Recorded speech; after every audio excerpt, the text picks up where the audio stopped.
it's a lifelong venture. And to be an effective writer, you can be a good writer, but you have to understand how writing is done in the publications. Each publication demands a certain type of writing.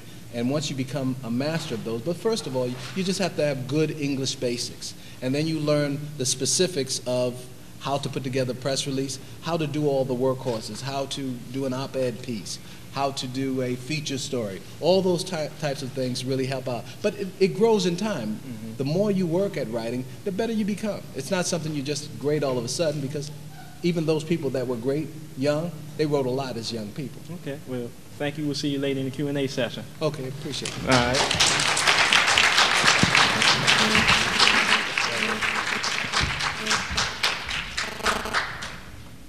If you text, you are involved. If you Facebook or MySpace, you are involved. If you Twitter, then you definitely are involved.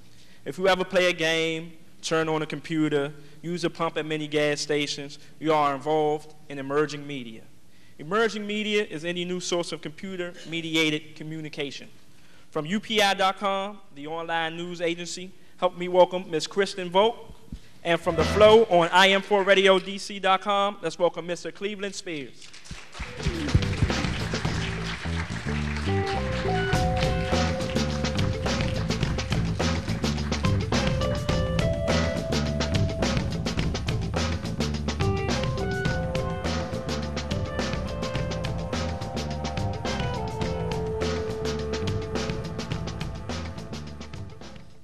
This evening. Good, how are you?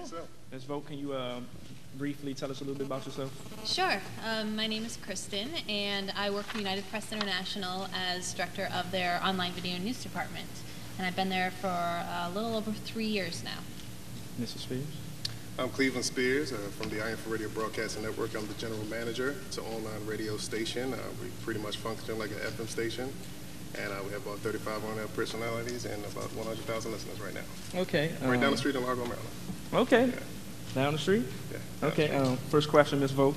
Sure. It seems as if internet is the next step in evolution for media. Why is that?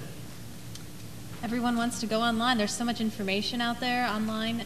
That's where everything seems to be going. So it's an exciting time, I think, to be in the news business, in the online news business, and I think that's where the future is going to be. As you can tell, the newspapers are somewhat dying left and right, so they're trying to reinvent themselves online. So I think it's an important and unique type of journalism to be in. Okay, Mr. Spears. Everyone is turning to network sites like Twitter, MySpace, Facebook for networking. Does this help or hurt your audience? It definitely doesn't hurt. It helps it. Okay. Because it gives people a chance to communicate with each other, more so on a more personal basis. People like to really communicate and network with each other. So it's really helping the broadcasting network. I mean, we're actually on Twitter ourselves, so it really helps Facebook, MySpace, all the social networks. So we certainly welcome the social networks. Ms. Vogt, you want to add anything to that? Yeah, no, it definitely helps what we do. Whatever we do ourselves, we post to social network sites like Twitter and YouTube, and we see substantially more hits because of what's posted on those sites and then linked back to us, or promoted on those sites and linked back. Okay, Mr. Spears. Most radio stations can now be heard on the internet as well as regular airways. Is the internet going to become radio's new home? I think it's going to become the new medium. It's actually getting ready to happen right now. We've been in the business for about 5 years now. When we first started, we was pretty much speaking Chinese to people. We was broadcasting online. It was like, what is that? But now, I mean, with the broadband, the high-speed FiOS, it makes it available for people to broadcast online. And a lot of people, it's freedom on the internet, and that's what people really appreciate. So definitely, it's going to become the benchmark. It's going to be the new platform for where broadcasting is going to be, certainly. Okay, Kristen. Since your background is in television, what prompted you to migrate to online broadcasting?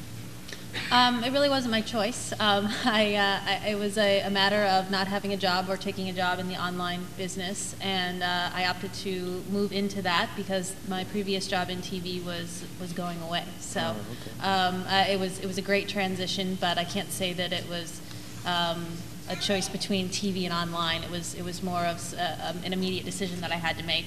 at the time, and I decided to jump into the online business. That was, as I said, about 3 years ago. And that was, I think 3 years ago it was still emerging. It's much more evolved today, but I think it was still emerging 3 years ago. So I think at that point I was a little unsure as to what I was getting into, but I'm glad that I took that leap.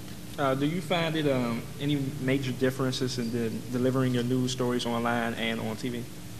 A few differences here and there. The way that you write and the way that you shoot and edit, which is something that I do a lot, is a little bit different. But I think that there are a lot of similarities too.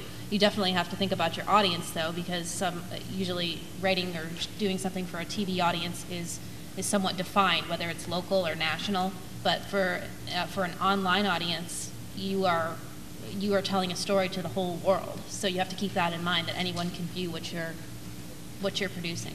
Cleveland, you find any differences in regular radio and internet radio? Certainly, just the freedom aspect. I love terrestrial radio, which is FM radio, but it's a lot of constraints. A lot of people, we pay attention to what the listeners have to say. A lot of people are tired of the same 5 songs every 19 minutes. So, with the internet, we certainly express more creativity, more freedom. We give people the opportunity to tell us what they want to hear, and we actually play it. So certainly. Okay. To Kristen and to you, do you have more control over what you do on the internet than those on TV or regular radio waves? Yeah, I would say I have more control. That might just be because of, not necessarily because it's TV or internet, it's because of the type of company that I'm in. It all that kind of depends on it too. But yeah, I would say I have a lot more control. I'm not defined to a certain time period where I have to get something out by 5 o'clock for the newscast, because we don't do any newscasts. So yeah, I definitely have more freedom, more control. It's nice. You? Certainly, yes. A lot of creative control, and we definitely welcome that. And it gives us the opportunity to actually listen to the listener, and they actually have a very strong role in how we run the radio station. So they're calling, they make requests, they make suggestions, and that's what people really want to hear. They want to have a little bit of creative control as a listener, and also me as a general manager, our program directors, and our own personalities too. So certainly, we love it. Okay, well, thank you for your time. We'll see y'all later in the Q&A session. All right, Thank it. you.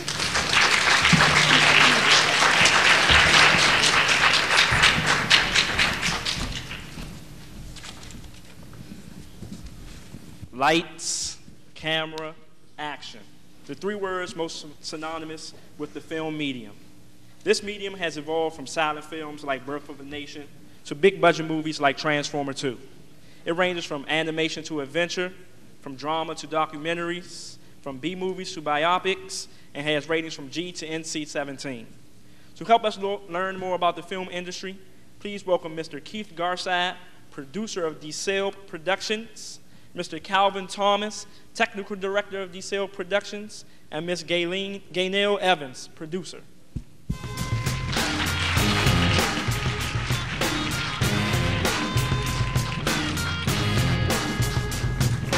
Looking back on fate and just how it's gotta be, you play the record straight and keep your spirit free.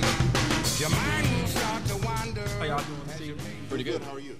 I could tell you briefly about yourself.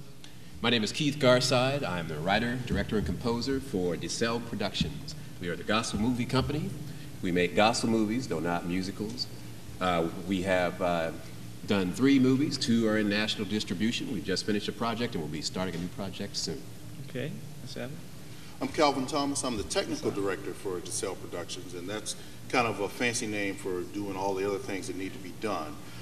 Basically, I'm pretty envious of all you people out here, in as much as that when I got an interest in doing movies, we really didn't have these kind of forums, be able to kind of talk with people in the industry. So you should feel really lucky to be able to be with people in the industry, not just ourselves, but other people in the industry, to kind of learn. So, what I do is I help out Keith, but I also work on some productions of my own. Okay, Keith, what inspires you to do film? What inspires me to do films? Well, I want to do movies because I want to tell stories about people doing positive things. I want to tell stories about people achieving their dreams, people working hard to achieve their dreams. I want to tell stories that